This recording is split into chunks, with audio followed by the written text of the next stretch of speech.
Hey everyone, it's Lindsay here, and today I'm going to show you how to finish your autumn quilt into a pillow with rickrack trim. So the first thing you're going to do is gather your supplies. I have pinking shears for my wool, which, let me grab my wool, I forgot to grab it.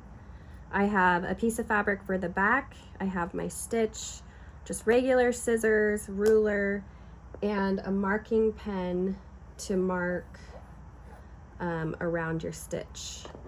So the first thing that you're going to do is I measured a 1/2 inch from the furthest stitch and marked a line. So I used my ruler, I lined up with all of the furthest stitches to make sure I have a straight line, and then I used my fabric pen to mark all the way around.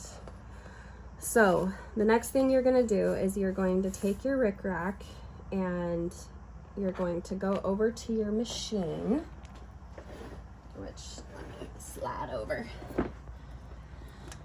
Okay,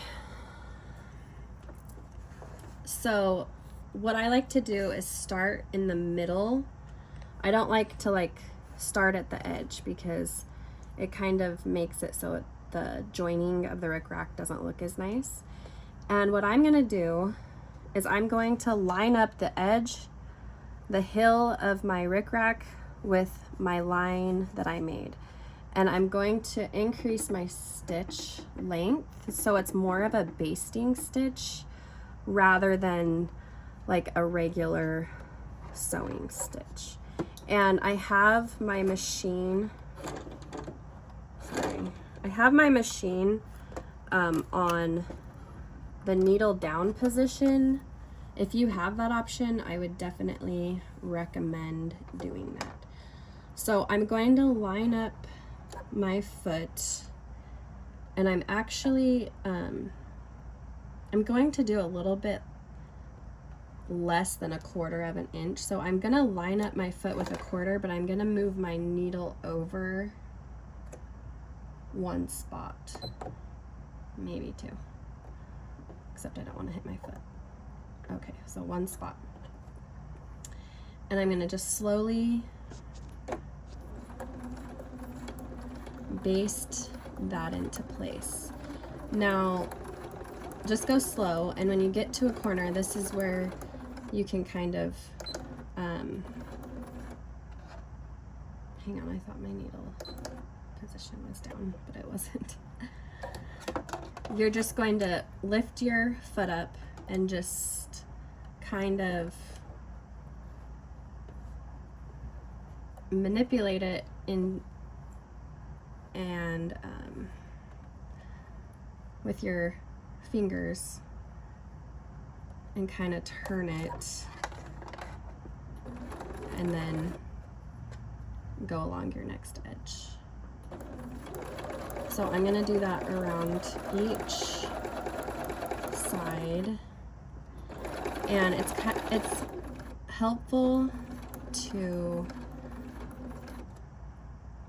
start turning a little bit sooner than your corner, which this is a new machine and I don't know how to turn my needle down position on, I guess.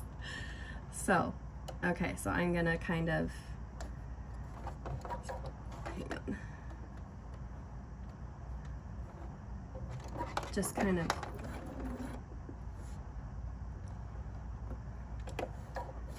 manipulate it a little bit so it lays flat.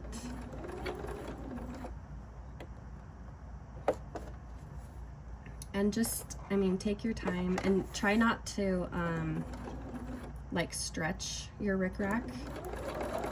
You can kind of see it looks like it's a little bit gathered, but you won't notice that once we sew the whole thing together.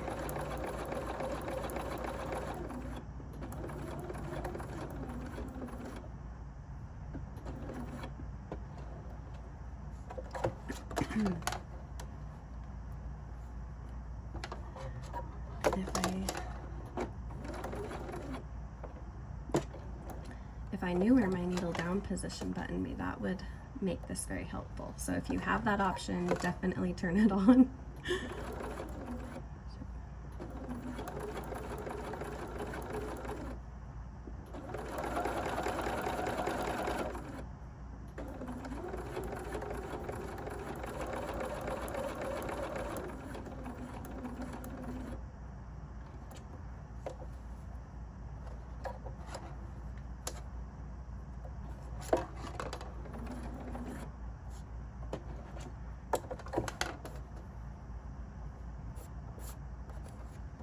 Okay, so when I'm ready to join, I kind of put the tail, like I left about an inch and a half tail, and I kind of pull it down to the side and then see where that's gonna land. And with rickrack, you know, you could have some overlapping, but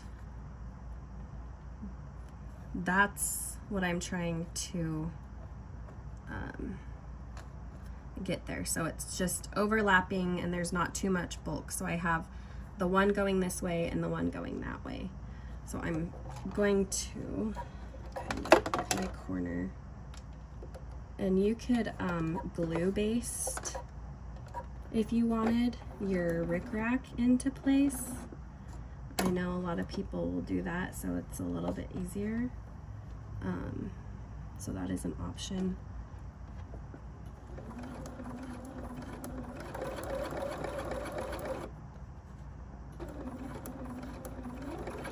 Okay.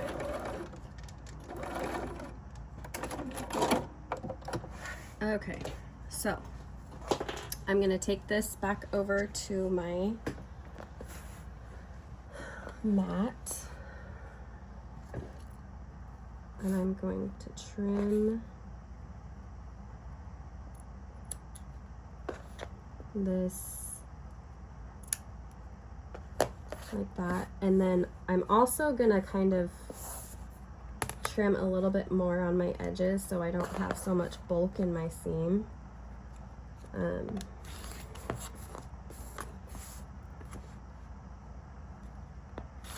This is just a personal preference for me.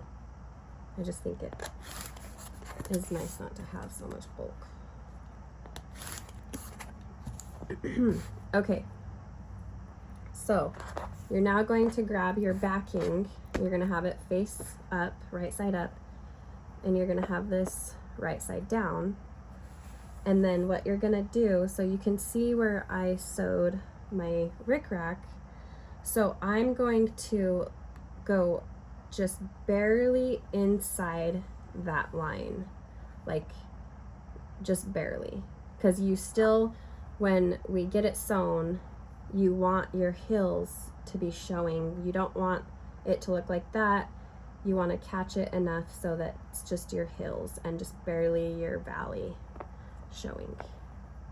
You can pin this into place, but what I like to do is cut my piece a little bit bigger so I have wiggle room, because it will shift a little bit when you're sewing, but this allows you to have room in case it does shift.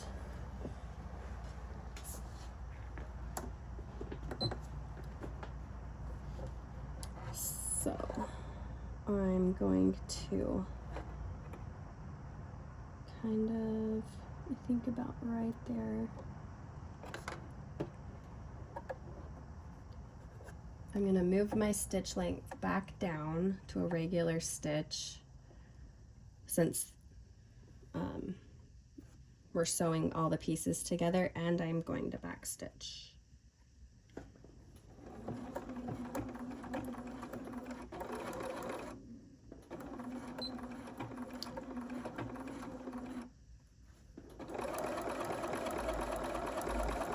So before I get like really far, I'm going to like pull this out, and I'm gonna look and see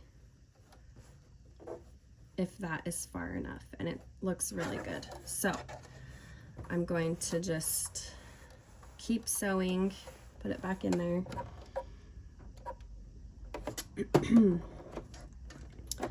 And just take your time, especially when you're going around the corner.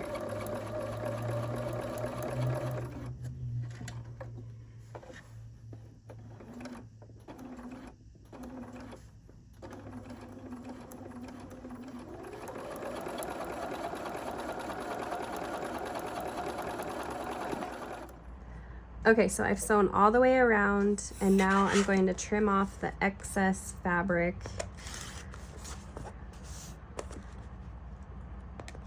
On each side.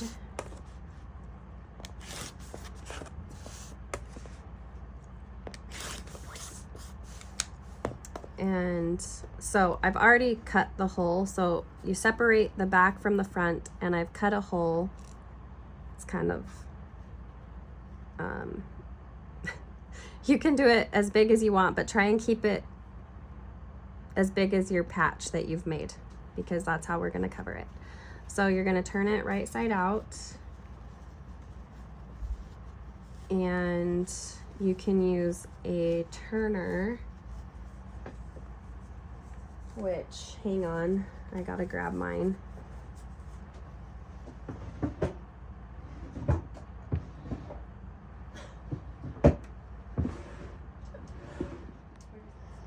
So I turned it right side out. You can use one of these, and just so you know, like, you need to be super careful because you can easily poke through your cross stitch fabric, so use it gently. And then grab your poly pellets, and you can use a funnel, but this has like a cool like mouth, so you don't have to. And I just kind of carefully, I like to fill my pillows mostly with the pellets, and then I finish it with the fiber fill, the poly fill. So I'm gonna add some more. And I like my pillows pretty full.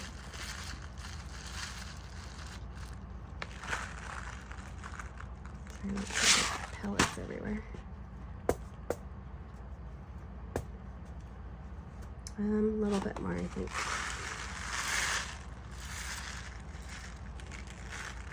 Okay. And then you're going to grab your polyfill, and you want to fluff it. Since your pellets are in the front, you're not going to see lumps as much if you do the pellets first. And that's why I like doing the pellets, because then you're not getting some of those lumps that the polyfill can sometimes create. I just finished filling, and you can see I could actually probably add a little bit more filling, but I think that's pretty good. So now I have my hole. You're going to take your wool, and you're going to thread a needle and thread, and you're going to do just a running stitch all along the back to attach your wool. And then you can add like a button, or you can add even another piece of wool that's a different color to add some more cuteness. But just do a running stitch all the way around, or you can do a blanket stitch. Either looks really good, and that's how you do your pillow.